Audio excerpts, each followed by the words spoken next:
Welcome to Honey Do You, the podcast. So, part 3 of our 4-part series, and I've got two of my most amazing, two of the favorites back, my sister Brittany and Melinda Jean, my Adventure Bae, to break down the third agreement of the 4 agreement series.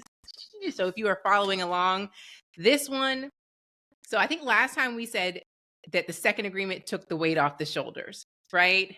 This one takes away a lot of the mind drama off the brain. And so I'm really, really excited to talk about this one because I think it connects with so many real life situations that you'll see it reflected back in behaviors and conversations and the way that you treat people around you. And so it's a really, really good one to get into. And I'm really excited for this. All right, y'all ready? So as always, I'm going to start with just reading a little blurb about it, and then we'll kind of break it down into parts. All right. Agreement 3 is don't make assumptions. Find the courage to ask questions and to express what you really want. Communicate with others as clearly as you can to avoid misunderstandings, sadness, and drama. With just this one agreement, you can completely transform your life. That last statement, y'all agree? Just this one agreement, Yeah. you can completely transform. Both head nods, Yeah. Yes. Oh, yeah. So this one, when it talks about making assumptions, it really breaks down the idea of like assuming you know what people are thinking, what people are doing, or why they're doing things, how folks feel about you. And it's really a lot of mental chaos that we put ourselves through, but without truth behind it. Did you think did I explain it okay? What would you add to that? Yeah. Hmm.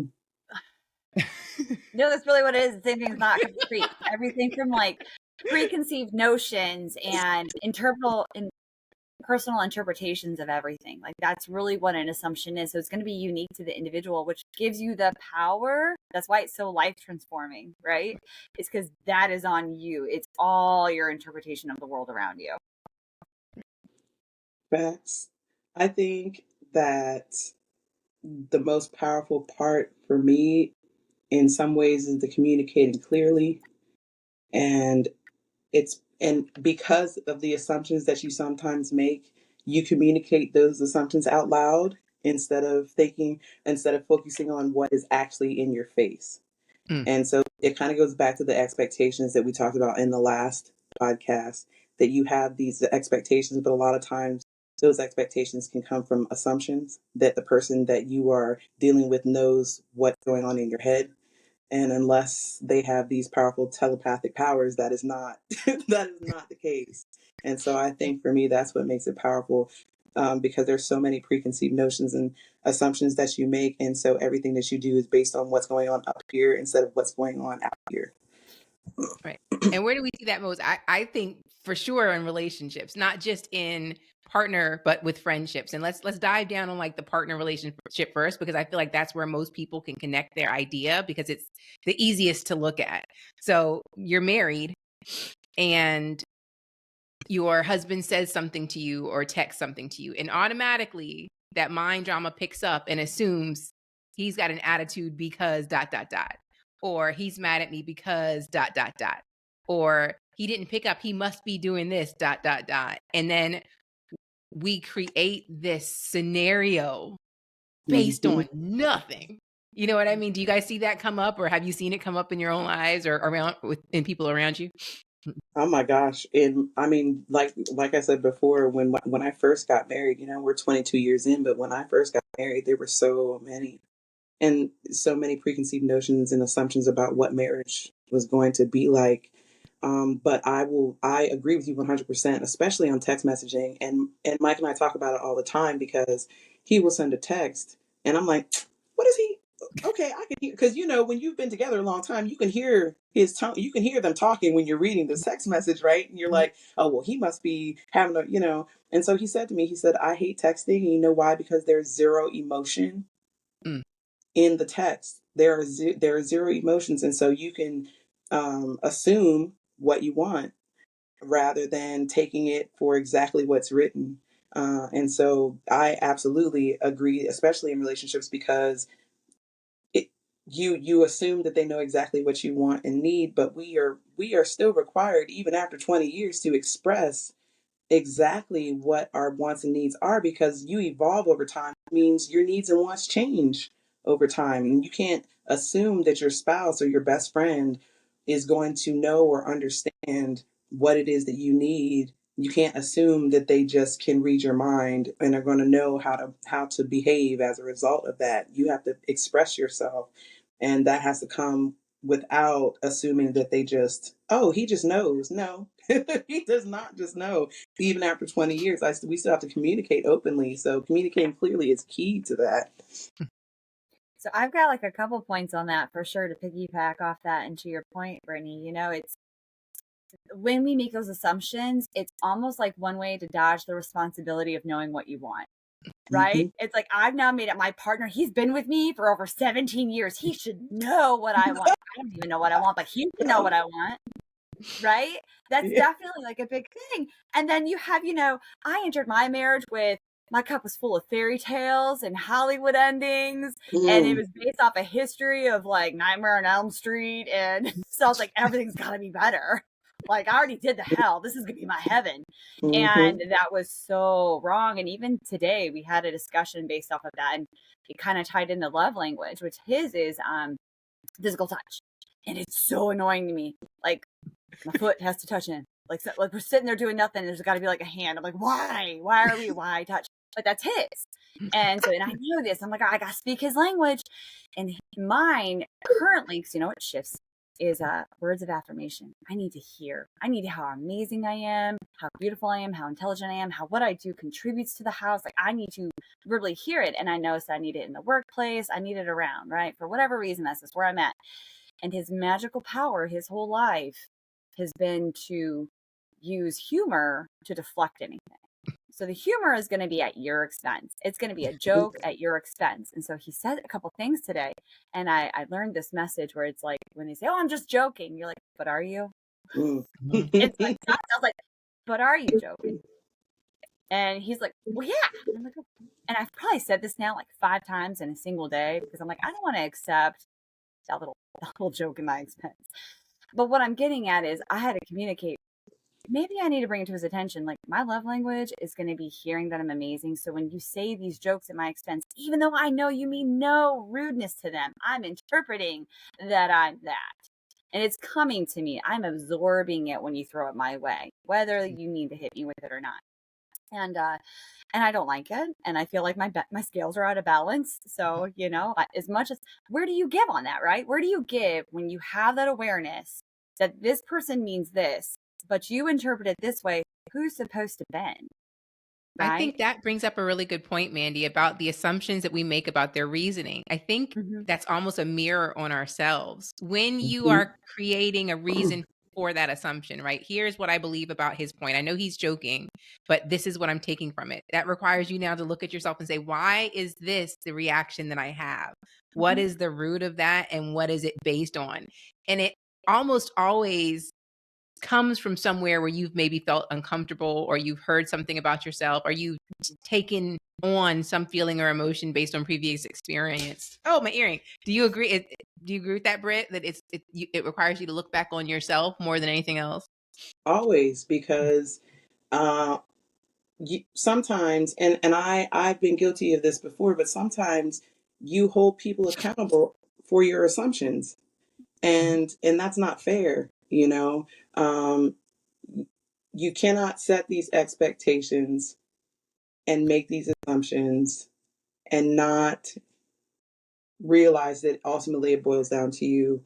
Because if you take offense to something based off an assumption without communicating what you needed from the go, that's a fault of your own. That requires you to hold the mirror up and go, oh, I didn't communicate what I needed, and I just assumed he was going to know, and now I'm not getting what it is that I needed, but I never took the time to tell him to begin with. So now it's become a cyclical thing and then you're always in the loop of Mm-hmm. that.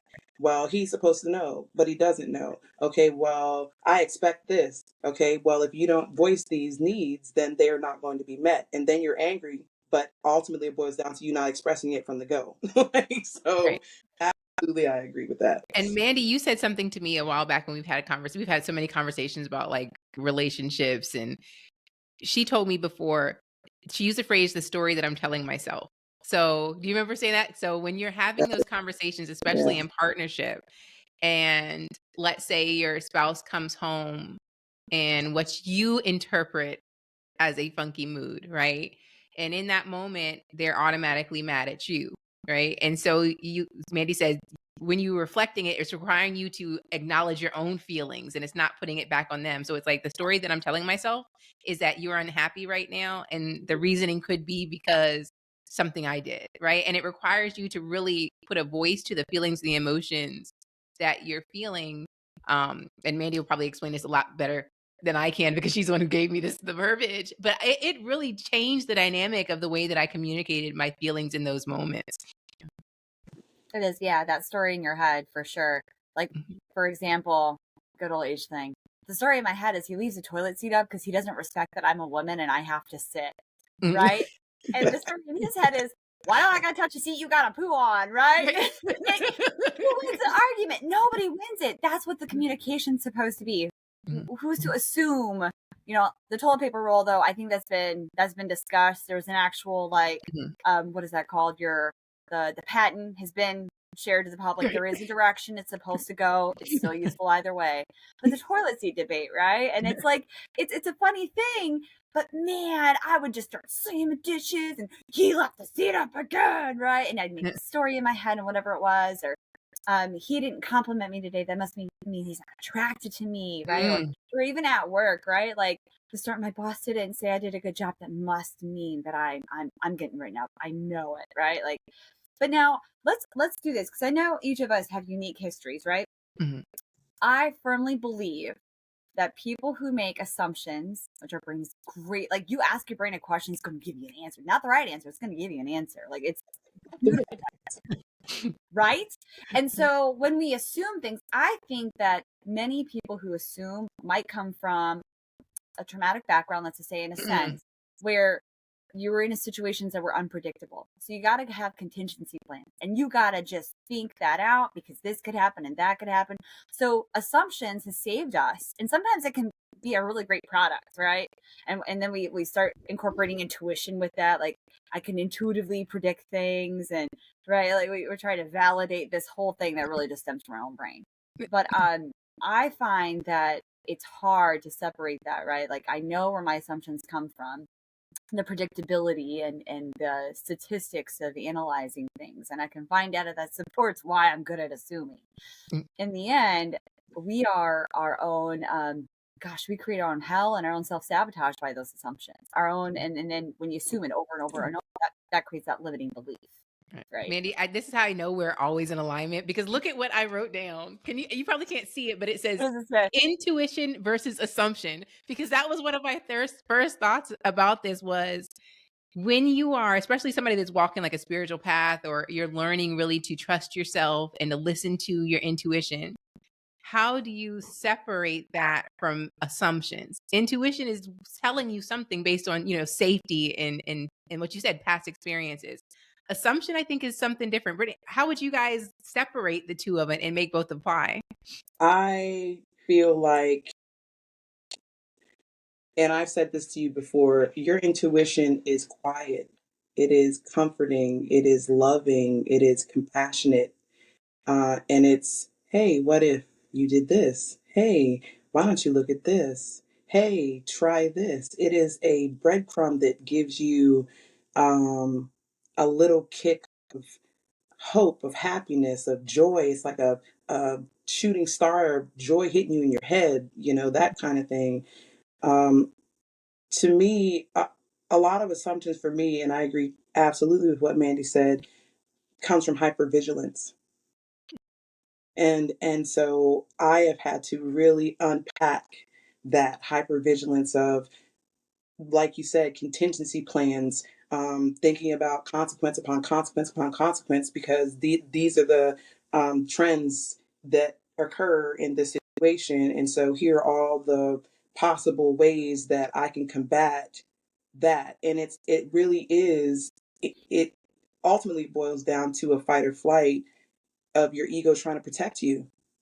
And so my hypervigilance came from that need to self-protect, that need to make sure that I have this wall up, and no matter what occurs, I have a plan in place, no matter how it goes, successfully or otherwise, that I have boom, boom, boom, boom, boom, boom, boom. If it's this consequence, I'm going to do this. If he says it like this, then I know what I'm going to say back. Mhm. And that can lead to chaos, because you have created all these consequences, and 9 times out of 10, what you assumed was going to happen is not what happens. What you worry yourself over is not what actually occurs. So you have created this cycle in your mind of negativity based on all these assumptions, and ultimately the only person you're hurting is yourself, you know. And so that I think it's a huge what is the word I'm looking for,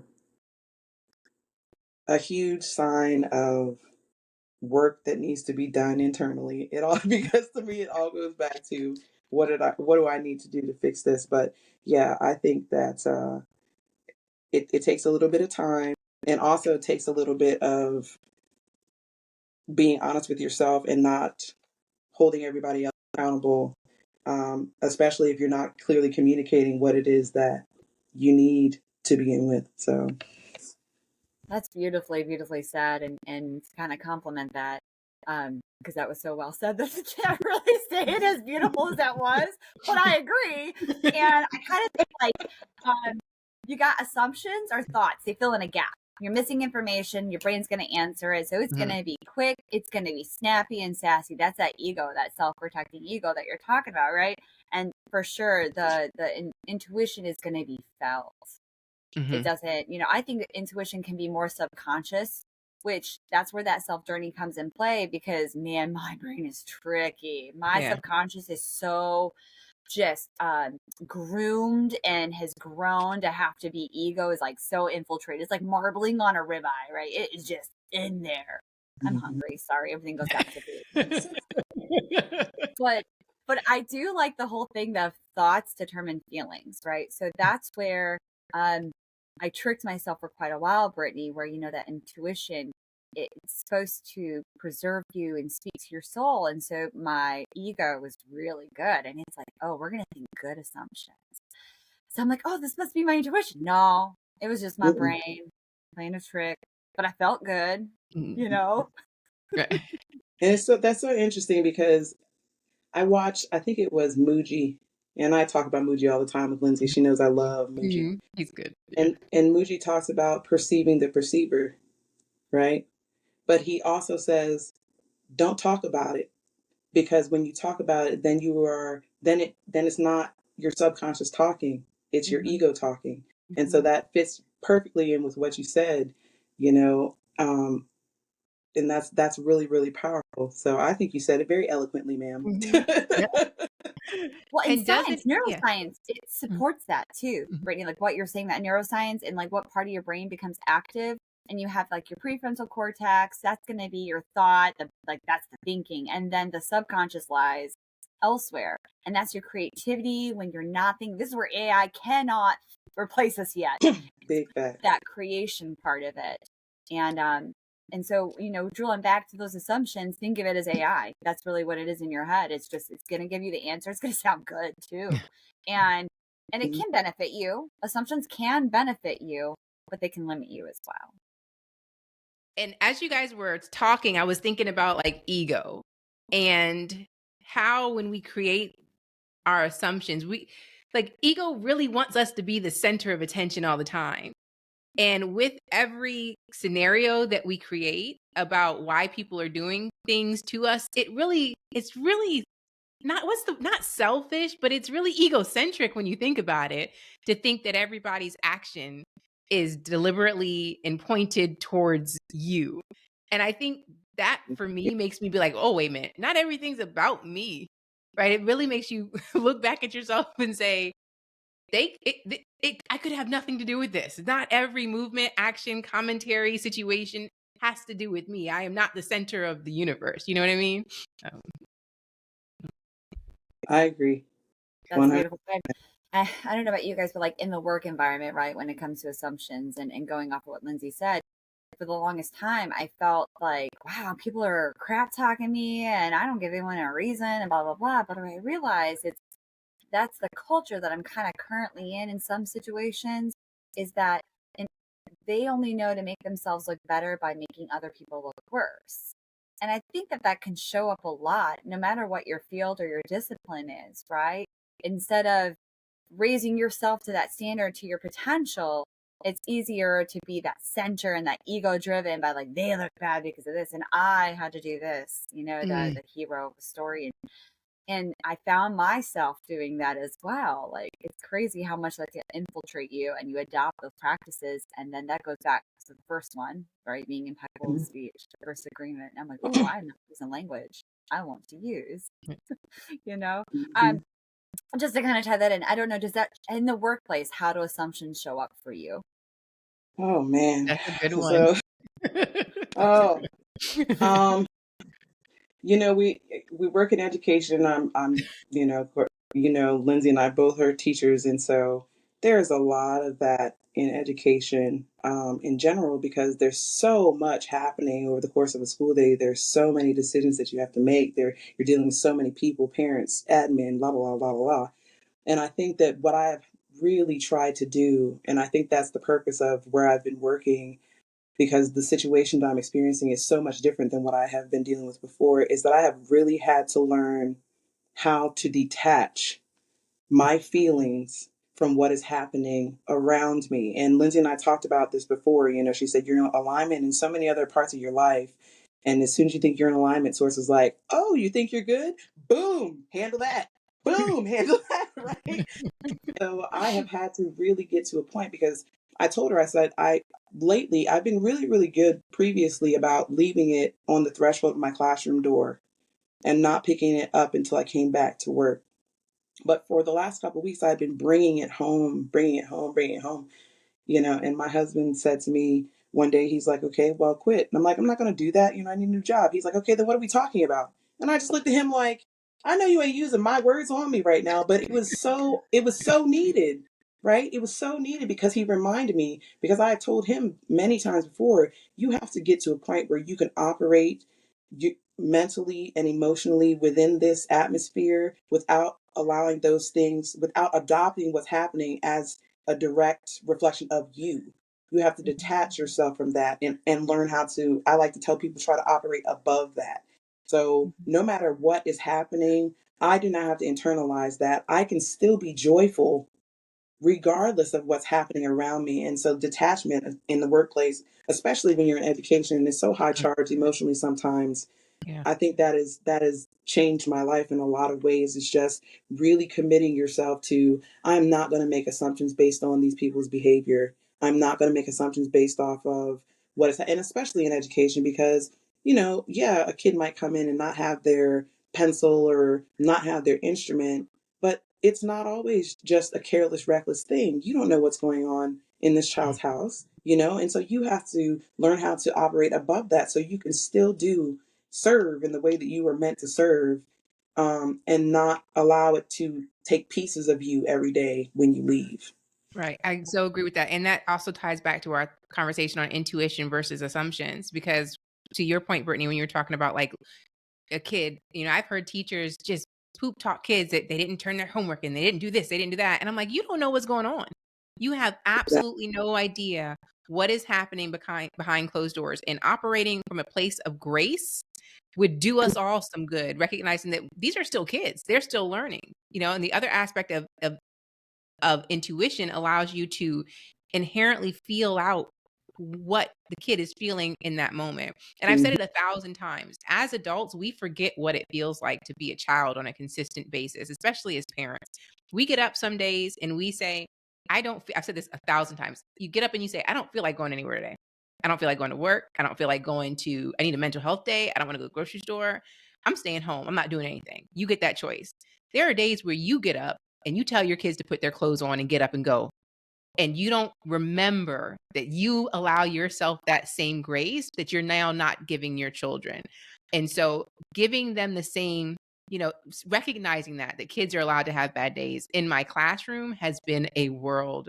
Like, I feel like my senses are up all of the time, looking and seeing oh, is this kid about this? I see emotion on their face and I'm watching and intuition is telling me, oh, something's coming up. And so I'll say, come outside with me real quick, because Mhm. again, I'm with middle schoolers and emotion for middle schoolers can be embarrassing.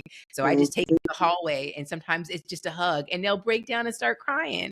And it's what's happening, but it's a balance between assumptions, not creating and living in a place of assumption, especially in a classroom or as a parent, and not and then also utilizing your intuition to be present for these kids that require you. And Mandy, I know you also work with kids. She does. Although she is an educator in the scientific world. In her, yeah, she is. But you also are a mom to five. So how do you balance that same assumption versus intuition when it comes to parenting and in your world of education? Because you're hands on, like you're in the mix and you're dealing with archery with kids. You're doing all kind of stuff that. Yeah. Yeah. No, I know I followed it up for quite a few years with the younger Mhm. ones. I like, especially because there's 10 years between the youngest and the oldest. I like my first batch. My first experiment turned out like this. And with them, I followed the books. I'm like, this is how you parent, being a young mom, I want to do it all right. And the books did not get it right. Like they just don't get it right. So now with the second batch of kids at home, there's just a whole other way that we approach stuff. It has a curiosity, right? Mm. And I don't assume. I have a curiosity about like, oh, well, what's going on that this assignment's not done? And I let them answer. Did you get carried away with it? Do you not understand the assignment? Is it just not interesting to you? Whereas the original OG school was like, you need to do your responsibilities and these are obligations and prioritize, right? That doesn't do anything. That just teaches shame and blame. So instead, I noticed like with my children in my house is have an honest conversation and have that curiosity. And like you said, that grace where it's like, I don't want to do some of my work sometimes either. Like, I totally understand. I don't want to pay this bill. I kind of have to, but I don't want to. And I'm going to let myself be angry about it for a minute. But then in the workplace, I actually found a huge shift. And so one of the things we do is we have a summer camp. And with that, we get these intake forms. And I found a lot of parents will not share what medicines their children are on, or if they're on the spectrum or neurodivergent, they will not share that with us. And when you're out there in the hot heat of summer and you have a child that is traumatically afraid of bugs, I mean, we'll go the other direction. You kind of need to know this stuff. So what we used to do is we ask the questions in a different way. And we asked everybody. We don't just solicit certain families, like ask, hey, what tools can I have to talk with your child? What things are they sensitive over? Like give me tools. Some parents still don't answer it, but we found like a lot, like changing our questions to be less intrusive and more inviting was a big response. The other thing that I'm actually going to change when we go to this next season is I used to create what's called a cheat sheet. So, if you have someone who maybe has a certain trigger, or maybe they've got, maybe they do have something that they're, living with, and we would share that on this form, because basically, if you have a child with ADHD, you're probably not going to reprimand them 3 times as compared to someone who should know better. And I don't like that word should, but you get what I mean. And so we would have this is originally it was a tool for me to like help these counselors who are high school students typically or first year in the college. So we get 1 week of training, if that. So not too many de-escalation techniques you can teach them. And I promise there's a point to this. So anyways, I used to put that on there to give them a heads up. And I realized I'm like, oh my gosh, we are stereotyping and we are limiting bias. And like, that before that kids even get in there, they're like, oh, I'm annoyed at this kid. I'm like, no, they just got there. What are we doing? And it's okay. I just realized I set them up to fail. Both teams, the youth and the staff, were in my intention was to enlighten them and say, hey, here's those tools we talked about. You really want to use it with this child, or maybe we need to not tell like to have like a little wider range. I call it like the bowling alley. You want the guards put up, Bumpers. so it's okay. Yeah, right.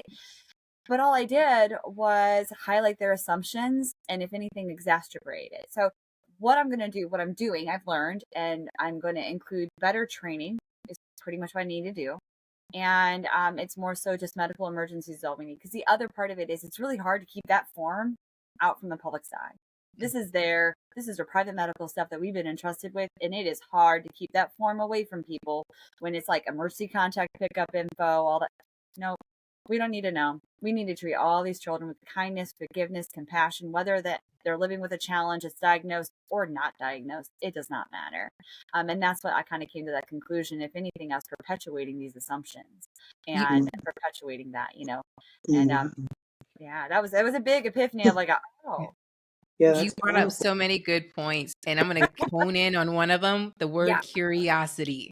Like, yes, on point, because the key to not make assumptions is to be curious and to ask questions. And it's almost like the art of asking questions, because exactly what you said with your kids, I'm curious about it. So let's dig into why you chose not to do this assignment, rather than you coming up and saying you didn't do this because you were lazy or you felt like TV was more important. Here you are creating a whole scenario and dynamic and putting these things on these kids and creating a personality about them, right? Now you're calling your kid lazy. Now you're telling them that their priorities are messed up, and you don't even realize what you're saying to them and how they hold on to these things. So being curious, and this comes in all aspects of life.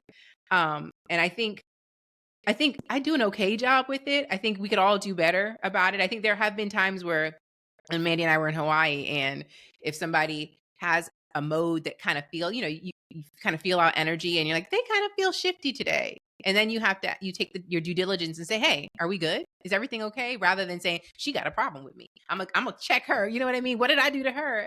Leading with curiosity. I love that. Leading with curiosity and and asking the right questions, as opposed to creating your own scenario. So how good are you guys with the curiosity part, not just with children, but in all aspects of life, whenever something comes up that tickles your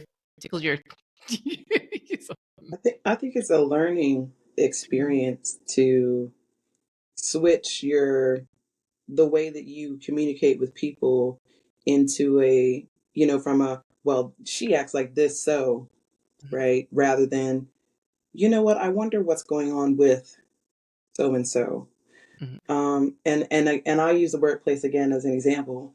I have found, that if I experience something that makes me a little salty, I'm automatically like, well, so and so, like, what is the deal? And then I thought to myself finally, and it was through a conversation with another coworker last week, that I was like, I am not the only person on in this building that has stuff going on. I am not the only person in this building who is trying to be successful at their job. I am not the only person here. I really try and lead with compassion, and that compassion can then lead me to be more curious, rather than slinging assumptions around as to why these behaviors are occurring. It is, okay, I need, in order to extend this compassion to them, I need to be more compassionate with myself. Then I can extend this compassion to them, and then I can say, hey, I notice that this is happening. Is there anything that I can do to help? What can I do? And then you find out, it may be, hey, no, I'm good, it's just that. And then you can help this person along. And ultimately, every time you help somebody else along, you're helping yourself. And mhm. so I think that has been very eye opening for me. And it's so weird when you walk the spiritual path and you have all these things. You're like, okay, I need to do this. I need to make sure that I am not making assumptions. I need to be impeccable with my word, no matter what. And then you get into a situation where you're making these, and it automatically goes out the window. All of the tools that you're supposed to be applying just fly out the window. So it literally, I was talking to a coworker, and as I'm standing there talking to her, and I'm kind of trying to be a comfort to her, it dawned on me, you know what?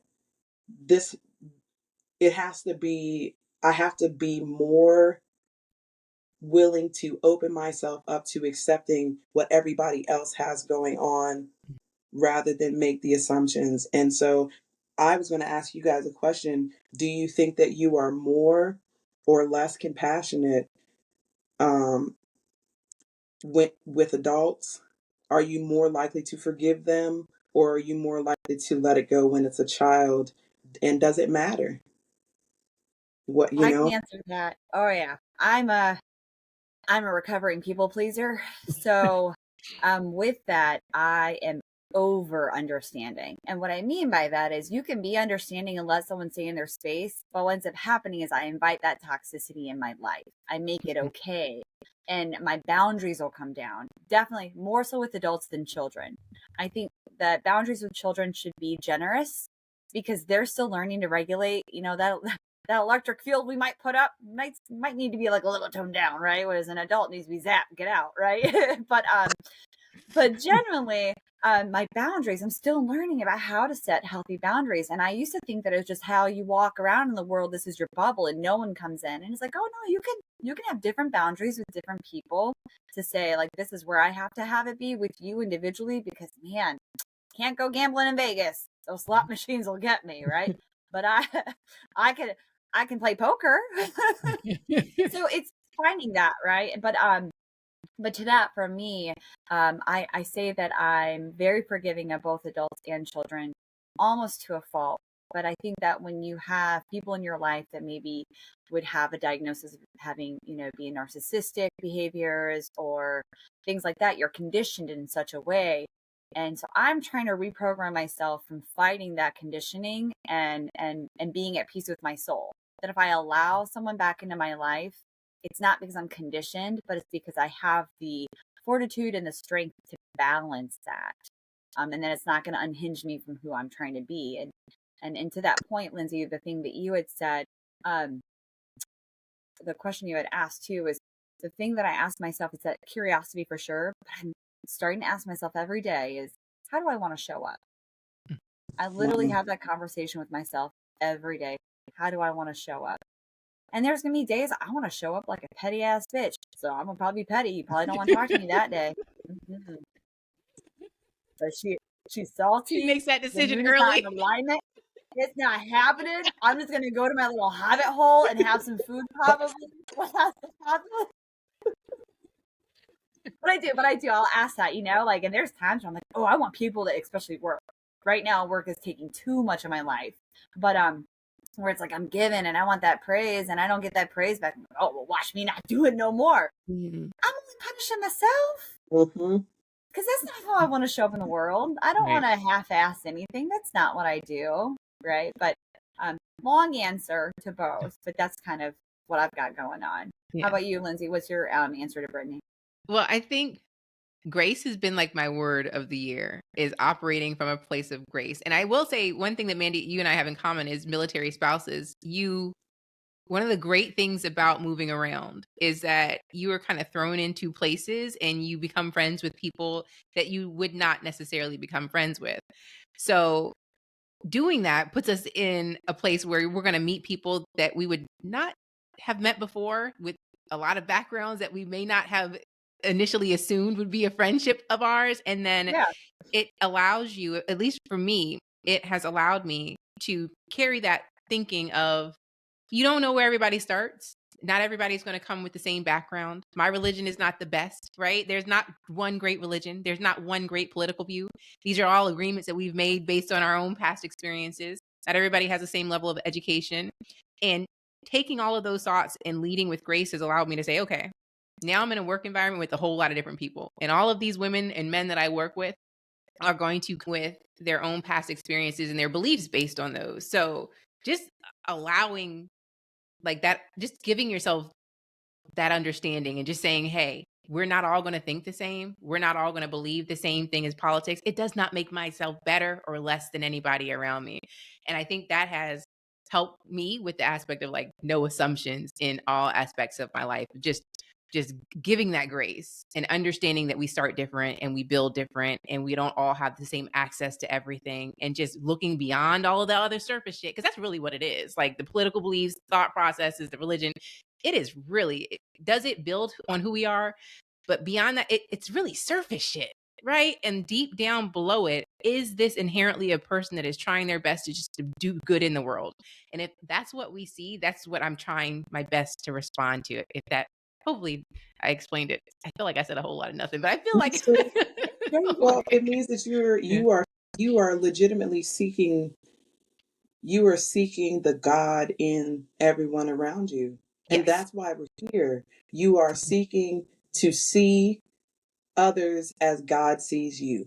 Yeah, And that is key. And of course, I usually say source, but I'm trying, so that everybody knows what I'm talking about. But and that's why we're here. Our job is to, no matter what, see everyone through source's eyes. And so if you do that and know that everybody has struggles, then I think we'll be a lot better off. But Mandy said something that was really powerful. She talked about conditioning.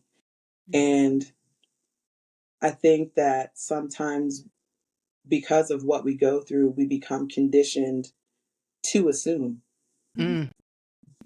And so I think that once you realize that everything that you do is based off of your own experiences, your lived experiences, rather than going into every situation with a blank slate, with your mind blank, with your mind open to whatever blessings or miracles may transpire, rather than automatically assuming the worst, automatically expect miracles. Automatically assume miracles. Don't assume the worst. If you're going to assume something, assume the blessings are coming. Assume that miracles are going to happen to me today. It's almost the same as making those affirmations. I am a magnet for divine prosperity. If you're saying those things to yourself and going in with a blank slate, then you're kind of combating your own conditioning. You're undoing it by extending that compassion and curiosity to the people around you. And I'm going to take that. You said assume the miracle. So I'm going to expand on that and assume the good from someone. Why don't we assume that these folks do not have negative intentions towards me? I am not that important. I am not that important that every action from someone else is directly on me to make me feel bad about myself. Assume the good. Assume that these folks are just experiencing life in their own ways, and maybe the way that it's coming out may not be in the positive manner that you would expect or that you want, but just assume the good, that their intentions are not negative. They're not trying to hurt you. And I think if we walk through life expecting miracles and not assuming negativity from everyone, it will change the dynamic on how you engage with people around you, for sure. I agree 100%. Yeah. And I mean, like, if you are, right? Like, so you can't just stop assuming. Like, you can't live a life. It's like, stop judging. No, I am such a judgment. Right? Like, it's going to be in there. So, like, I love the whole flip the script and neutralize it. That's how you got, like, and Lindsay, I kind of talked on this when it comes to affirmations. For me, I just sit there and I try to do the affirmation for me, and that's a high level. I'm gonna get there. I do believe in speaking it to fruition and saying it out loud. But if I were to stand in the mirror like I'm a divine goddess, I'm gonna be like, bitch, you're not there yet. Like that little voice is right there. So it's just gotta be like, I have a human body. Yes, I do. That's neutralized. This body has done this for me. You gotta say these like neutralized statements. So like if I'm assuming the worst, I'm like, man, I know he forgot something important, right? Spouse, right? I could be like, he's saving room for dessert. I don't know. I just have to flip the script that is going to benefit me somehow. But even just bringing in awareness and observing, like, I just did an assumption. I just filled in a gap, because when we want information or we need information, you're going to answer those questions. Whether or not, I think bringing that to awareness, and if your friends didn't return a call or a text, we can assume sometimes, like, Lindsay, you know me. If I haven't gotten back to you, it's because it's in my head. It just got rattled down to the bottom. And that's where we give grace to our friends. But if you're having a bad day, you could totally make an assumption like, I knew I wasn't important to her. I knew that if I was a priority, I would be number one, right? And you could do all those assumptions with our friends. And what ends up happening is there's no communication. And I know you and I, Lindsay, had that really hard conversation. And that's, I think, if anything, it grows our relationships. Sure. Because we keep that transparency and that openness, and man, is it hard. But if you lean into it, it gets to develop something so beautiful. And, and I was just sitting here thinking about this too. Like, Brittany, I know you've been on your journey for a bit. How great is it to have Lindsay kind of come under as a mentee and ask these questions, and you finally get to share 100% mentee.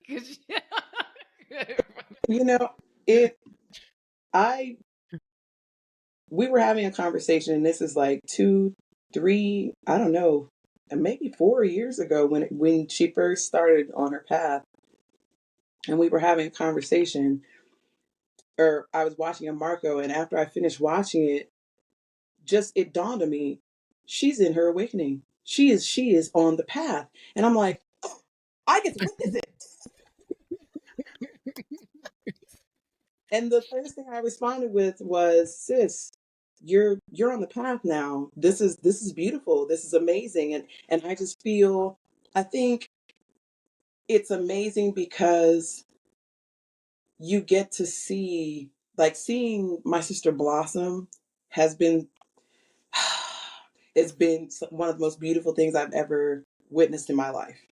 And she's so powerful, and sometimes I don't think she knows how powerful she is. I'm talking like she's not here. I got you. But I'm internalizing. you know, like, she's so powerful, and she doesn't realize how powerful she is. How, you know, and maybe it's a part of being a Libra, like the need for diplomacy and peace, and how everything that she does is in an effort to spread that diplomacy and peace for everyone. It's like it extends to everybody around her, like these just pockets of sunshine of just be at peace. So there was that part of it, of just being grateful to be one of the people to get to witness it happening and watch her evolve and unfold, you know, through our conversations.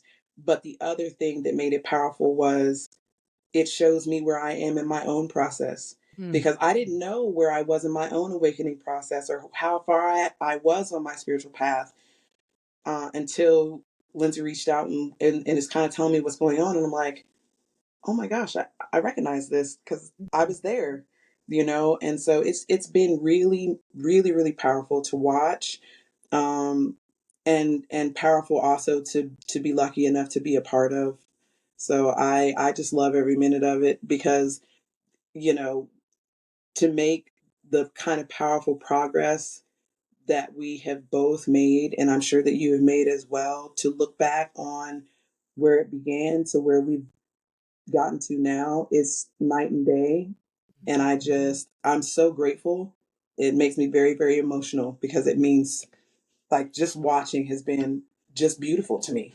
And I think it, like, I am 100%, like I have said before, like, nobody in this world could, I have beautiful friendships, like my sisters, like Mandy, like I have beautiful friendships, but sometimes even the closest of my friends still tiptoe around certain things with me. My sister does not do that. And so when I say, like, the only person in this world that can read me for filth is my sis, like she will say, look, you got your shit, like you need to get your shit together. And that is what I want. I want that same relationship for my sisters. Like, I remember the first time she read me, and this is gonna, and I told Mandy this because I always repeat what she says. Girls, listen to what she said. So she was telling me she literally called me out for not going to pee when I had to pee. Do you remember that? Yes. She literally called me out and was like, I bet you money you working through when you have to pee instead of getting your ass up and going potty. You are not honoring your body. Your body is telling you that you need to do something right now, and you are ignoring that. And that to me was like one of the biggest, it was such a simple thing, but it was like a boom, holy crap moment. Here I am not even listening to what my body is telling me that it needs. I'm ignoring it to do work, something that could sit to the side and wait until later. And that was like, it was one of those moments where it was just like, oh shit, like, you know? Right? You know, I just have to put this in here. Yeah. It goes back to assuming, because Brittany, you might not have thought that was anything big. I'm like, I'm just telling you a fact right now, right? So Brittany, you tell this to Lindsay, and I'm sure her urinary tract endocrine system is grateful to you. Her kidneys love you. But then she shared it to the sisters, and I do it. And I'm like, I'm honoring, because I not like that, but then you got the science, like the less you listen to your body, it's gonna, a muscle will weaken and you'll have problems later in life. But either way, you know, so sometimes I think we might devalue or assume that our impact is lesser than what it really is, and it's not up to us to judge that. That intuition and that magic comes through you because you are meant to be that speaker at that time. It's supposed to transform through you, and we never really get to see the ripple effect of it, right? We just see the stone in the water. And I think that that's so beautiful. So too, you know, I might assume some stuff like, oh, it's not going to matter, so I won't act on something, right? Which Lindsay knows is big for me because I'm impulsive, and that's actually one of my magical superpowers. We said take the away. It is not impulsive. We took the word away. I think we replaced it with something else. We said creative and something else, but it's not impulsivity. My ability to seize the moment. Yes, right. There we go. That is your magic. Yeah, it is 100%. Yes. Do not like there, Heck no, yeah. we all come to this earthly plane with these contracts that our souls made and these gifts. And Mm-hmm. that is one of your gifts. That is Oh your yeah. fire. So you have to embrace the shit out of that and Very make Leo. it do what it do. Is she? Are Yeah, you a Leo? she's a And I Leo. do. Oh Yeah. yes, Oh, honey. Well, Yep. okay, okay. That's all. So you came with that fire to make things happen. That means you're an innovator, a creator. You are Yes. here to create. So you cannot pocket the gifts that you came bestowed with. You have to act on that. And Right. so don't look at it as a flaw just because the people around you aren't on your level. And that's something I was going to say to you guys. I think with extending grace, going back to what Lindsay said before, with extending grace, and rather than assuming that somebody has the worst, sometimes you just have to recognize that while you operate on this level of vibration, other people are not there yet. And that's okay. And so I've gotten to the point now sometimes of saying when somebody says something, I'm just like, oh, you need to get up out my face, right? Instead of putting them in their place, I'm like, you know what? I'm just going to extend grace and compassion to this person because it's clear that we are not on the same vibration.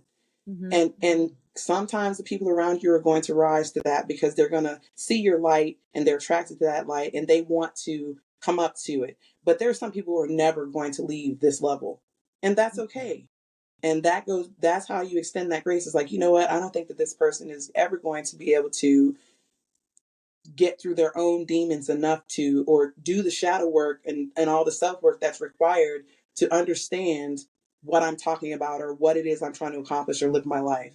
And Mm-hmm. so that is so, it's such an important thing. And I think that is like really at the basis of assuming is that you automatically assume that everybody is operating on the same level that you do. You're automatically assuming that everybody works as hard as you do. And the fact of the matter is that's not always the case. And Mm-hmm. that's not, you're not taking anything away from those people. You're just recognizing that, okay, we're not the same and that's okay. And I'm going to hold space for you and do whatever I can to help you because that's what I'm here for. However, I know I need to move on to, and surround myself with people who are on the same vibration as me because unless we're surrounded by better, we can't be better. Right. Mm-hmm. Oh yeah, that's. I mean, oof, that is so true. And the thing is it doesn't have to be dramatic or disparaging or anything like that. It's okay. Well, that's fine if we're no longer friends. Because Lindsay, I know I said it to you. You are the average of the 5 people you spend the most time with, Yeah. right? There's like some Right. good data behind that. And I realize who I spend my most time with. Sometimes I'm like, oh no, no, no, no. I need to. Do I you need feel to your fill. energy shifting, like depending on who you're with for an extended period of time, Mandy? Do you feel like that your energy and your Absolutely. behavior shifts? Mm-hmm. I'm sure, Lindsay, you see me check out, right? When I Yeah. get really busy with stuff, and then the things that mean so much to me fall to the wayside because I'm putting someone else's priorities or a mission of something else in front because I want to perform. And Mm-hmm. it reminds me of what was that statement we were told like a long time ago: is do unto others as you want done unto you. Right. And that gives this false assumption that everyone's going to do unto you what they want done. And Mm. Mhm. it's not really that. Like there's this, it's just kind of seated in there. And so I sit there and I do kind things for people, and I realize, oh man, wait, I love them like family. I'm sitting here showing up for them and making their job a priority, and because I don't want them to fail, because I think that they think the same thing for me, but they won't. They would not in a heartbeat. So then you have that honest conversation with yourself, like, wait, I'm doing things for people who don't got my back either. How do you, So that brings up the thought of expectations. Like, right. how do we, in navigating assumptions, because a lot of the times our assumptions are based on expectations, what we want somebody to do for us, or, giving a gift. And we want, like, I remember having a conversation with somebody and they were saying they gave a gift, but they were upset that the person didn't post about it. And it was like, wait a minute. Now you're Well, giving now you're giving with the expectation of return. Your giving is no longer just giving, right? You're assuming this is what somebody should, or this should be somebody's reaction, and now your expectation is built on that assumption. So like, how do we navigate both worlds in relationships, in work environments, like what Mandy said, in friendships? How do you navigate also assumptions with no expectation? Because not having expectations is really, really hard, especially in relationship, That's the work. right? Yeah. You have to Yeah. say what you want and maybe clearly state that, like, I'm going to get you a present and it would mean something to me if you get me a present. Now, granted, that's a manual. That's not a boundary. Yeah. That's saying you can be my neighbor, but your grass has to look like this. Right. Right.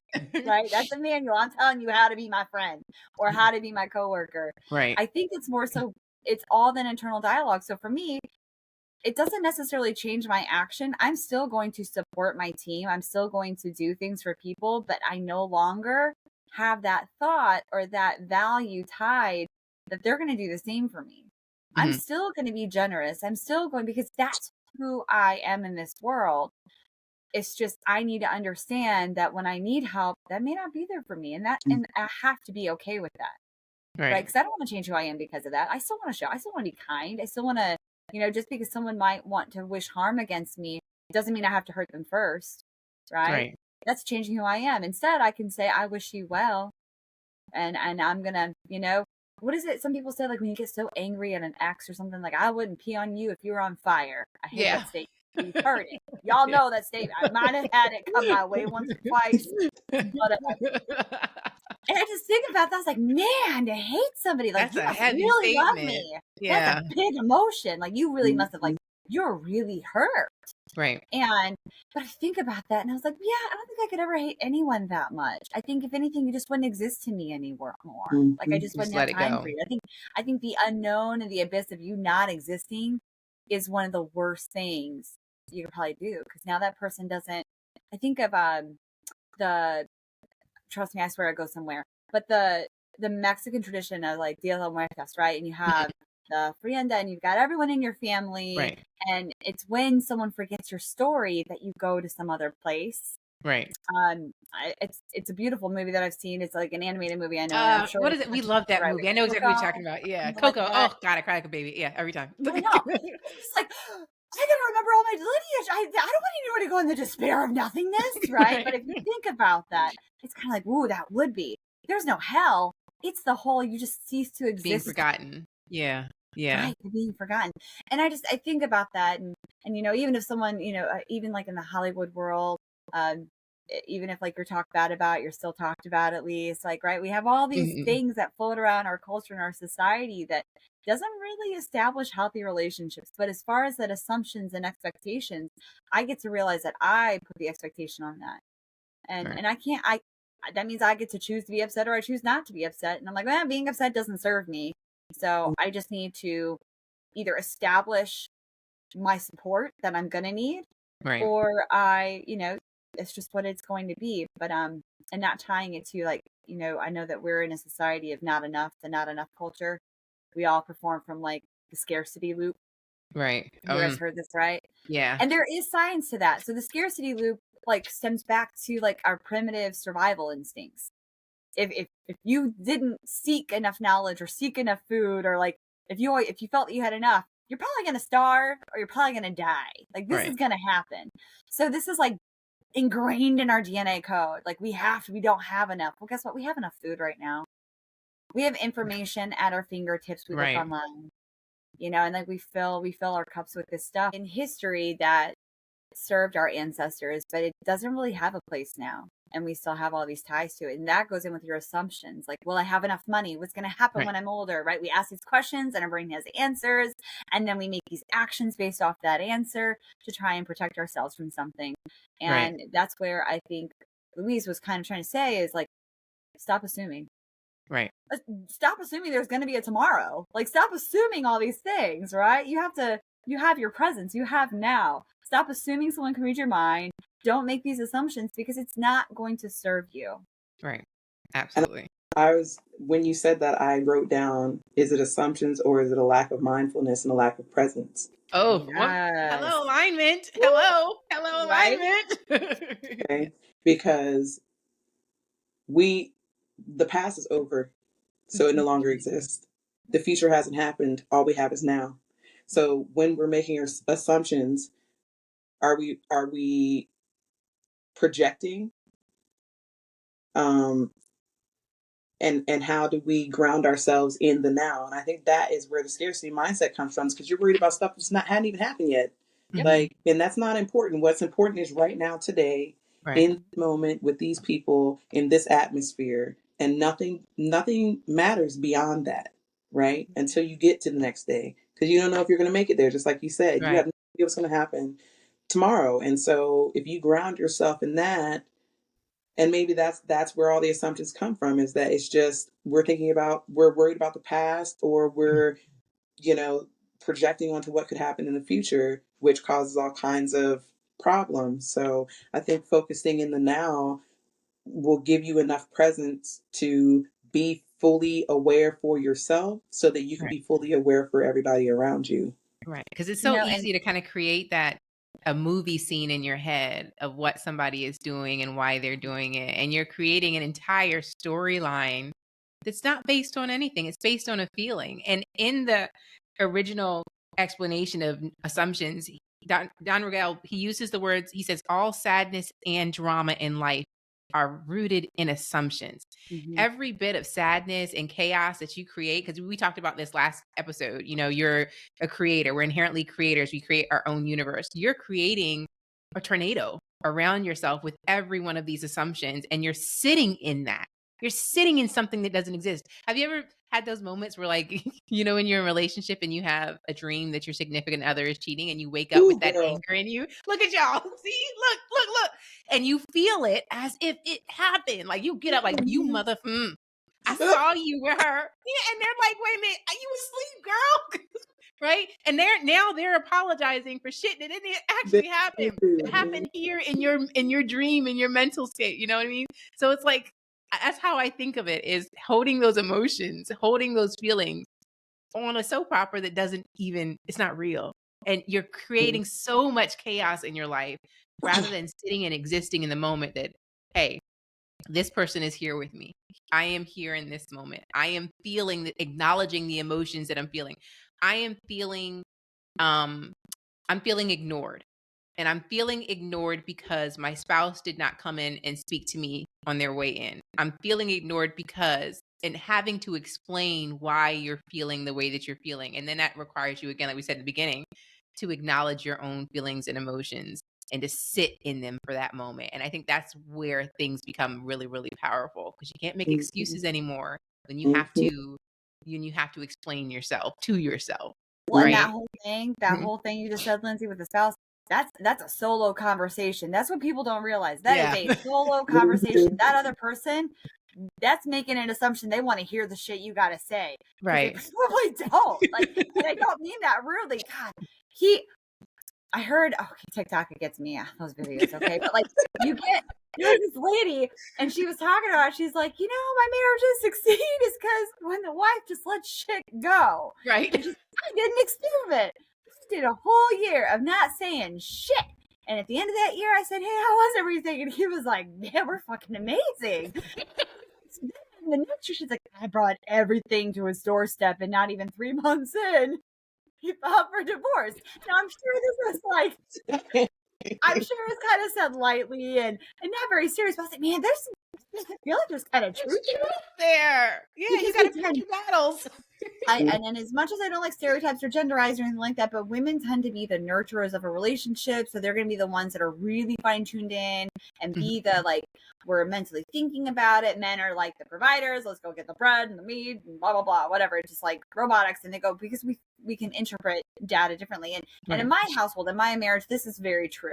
As much as we're progressive in certain ways, that we still fall back to the patriarchy, because it's what we both kind of fucking learn, and we each have like our strengths in it. And instead of trying to fight it, because I don't really have a reason to fight it, I'm a good nurturer, and I'm okay with that. And he's really good at just listening to what's coming out. but either way, there are so many times I go to bring something to him, and I was like, there's a hole in our boat. I think we need to repair it, and blah blah blah. And I'm bringing attention and awareness, and you just see him just like, he just shuts. He's like, okay, I've got to tolerate this. All right, let me go get the tools and go fix this. Do you think that would be a bad thing if I stopped? He's like, yeah. He's like, one of us has to be able to check in. He's like, both people should know what's in your bank account. You really should. You should know what's in your bank account if you do your finances together. But really, only one person needs to do the bills. Like, one person needs to pay it.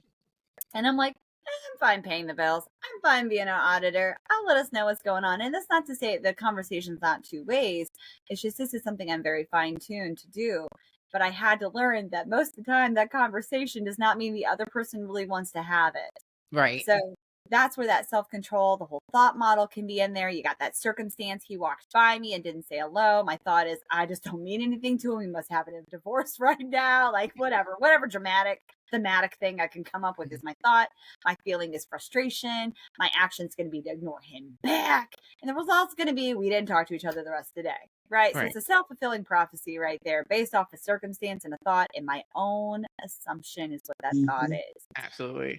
You know, and it doesn't help anything. But everything you had said, Lindsay, I think that's where some people might hear this conversation like, oh wow, they must have great relationships with people because they have these. No, that's an internal dialogue first. Right. You got to process that shit out. You got to pull out what doesn't even belong. And then most of the time at the end of it, I'm like, oh, it's not worth conversing with anyone. Oh, tell me, have you guys done the conversation in the mirror of, I'm going to say this, and then you come up with a script of what they're saying back, and then I'm going to say this, and then to the point that when I finally go have the conversation, I'm not heated anymore because we already resolved it in my head. It's over. We're on makeup. I'm kissing him. I love you, and he's like, wow, this is great. I will say, even though I'm not married like you guys are, and I'm just now dipping my toe back into the dating world, and that does come with a lot of thought processes, especially as you're getting to know somebody. One thing about marriage and being married, I was married 12 years plus add on extra 3 or 2 at the end of that marriage when we tried to do it again. And like you feel like, and this is, again, you're making assumptions about who this person is based on experience. And that's part of the problem, is that we knew each other, or we thought we knew each other so well that we didn't allow each other growth, right? Yeah. Everything that we did was based on our previous experience of each other and not who we have grown to be, you know. But now in a new world, it's like, you don't know people. You don't know people like you know, 15 years worth of data to tell you that who this person is. Now it's like, I don't know, it's scary out there. Like it's like, do I take these folks at face value? Because that's all you can do. All I can do is sit in the moment of every experience and just enjoy the time that somebody is willing to spend with me, or the conversation that somebody is willing to spend with me. I can't do anything but that. And that is very difficult because there's no promises at the end of it. But it's just, again, being mindful in all of those moments and just enjoying it for what it is during that time. I don't know if there's anything else but that, you know? So. Well, I love it. I mean, like, if you think about it though, too, it's when we're most comfortable, right? Predictability, sustainability, we're most comfortable, but you actually don't grow. Well, Lindsay, we've compared this to working out, right? When you work out, you gotta have a little pain in that muscle, and that muscle's not doing shit, right? You didn't do anything. You didn't stimulate anything, so there's not going to be any growth. And the same thing, I think, goes for the emotion. If you're not having a hard conversation with yourself, you're not going to grow. If you're not observing, because you can't analyze, you've got to observe. Analyze is bullshit. You've got to observe yourself non-judgmentally, like, oh, this is showing up for me. Oh, I obviously think this repeatedly throughout the day. And I love that if I do that for myself, I have to do that for those around me, right? I have to look at, like, I love meeting new people. Gosh, don't we? Lindsay, you know we have the curse. Brittany, I don't know if you have this, but we have the journal curse where you have 5,000 of them because each one is the promise of the perfect journal for a different thing. Yeah, we literally have, I'm not gonna lie, 7 journals because each one is a different reason. And you can't get rid of them because, you know, that's a project you're going to keep working on. And I think, Brittany, you kind of shared right before this, you just finished a journal and it feels so good. I'm like, I've got one that I've been working on since right before it was after I laid my mother's ashes at Lanakai, and I started a journal and I have not given up. I have like gone in and out of it, and there's words in there I'm not happy of. And sometimes I read back, I'm like, damn, I'm repeating the same shit over and over again through all these years. What the hell? How's the same problem showing up? Obviously I didn't do the work, right? But I'm almost at the end pages and I'm like, this is going to feel so good to complete this chapter, if you will, and then make the next journal. But long story short, though, you know, you have this promise of a new day, but that is it. Every day that sun rises, that's a beautiful thing. And if I'm going to ask myself, how do I want to show up? I get to ask my spouse, the person laying right across from me, and say, how are you showing up today? Who are you today? Let him be somebody new. He wants to change a hobby. Fantastic. What can I do to help you? Right. Whereas where we're at in our life is like, oh my God, another hobby. Oh, right. But it's great. He wants to do something. Why wouldn't I support that? Why wouldn't I support that if my friend is trying a new flavor, right? Let's say like Lindsay's dipping that toe. I really want to push you and be like, jump in, right? But you know, you get to go through all that. You get to go through all the excitement and everything. And Lindsay, I'm sure you want to push me into like the self-development pool of, all right, Melinda, you have been girl, if you don't meditate, sit your ass down and meditate. I know. But that's the thing. Like, so you have that. And so when you get to sit on the side and see your friend and they get to change who they are, that's how you know you have good people around you. Yeah. They let you be who you want to be. They let you, and it's not self-destructive. You know, it comes from good places, you know, and I think that's what's so beautiful about who you choose to have in your space, your chosen family, your chosen connections, you know, and I just think that's wonderful when you do not limit others by your assumptions. I think absolutely. It's a thing. Britt, I'm gonna let you, our professor, I'm gonna let you close us up. What could we tell folks to walk away if they walk away from it? We had such a good grace on expectations, on intuition. I mean, we talked about a lot. How could we sum it up for our friends that are listening? I think that the number one point I would take away from this is that it is okay to build those walls of protection around yourself when it applies in specific situations when you're a child. But I think it's important to learn that a lot of the assumptions come from that old way. When you're grown, you no longer have to operate like a child. You don't have to take those fight or flight habits with you into your adult life because they don't work anymore. And I think the other point is that you need to look at everyone with a blank mind, with no preconceived notions of who they may or may not be, with no expectations of who they should be to you. And I think that you need to treat others how they want to be treated, not how you want to be treated. Oh, yeah. And that will eliminate a lot of assumptions because you're operating from a place of, well, if it was me, but it's not. It's not. So treat them how they want to be treated and hope that the grace and the compassion that you extend to them, they are then able to give back to you. And if they don't, that's okay. Then you just hold space. Mm-hmm. What do we used to say? 2 snaps and a twist. I definitely could not have said it better. Beautifully, beautifully stated. I love you both. You know it. If I don't say it every day, I should. I love you both. And as always, remember, you are inherently worthy, regardless of your past or regardless of any previous experiences. You are not now who you were then. Your worth is inherent, regardless of what you do, where you go, who you're with. We love you, and we'll see you soon. Bye. Another.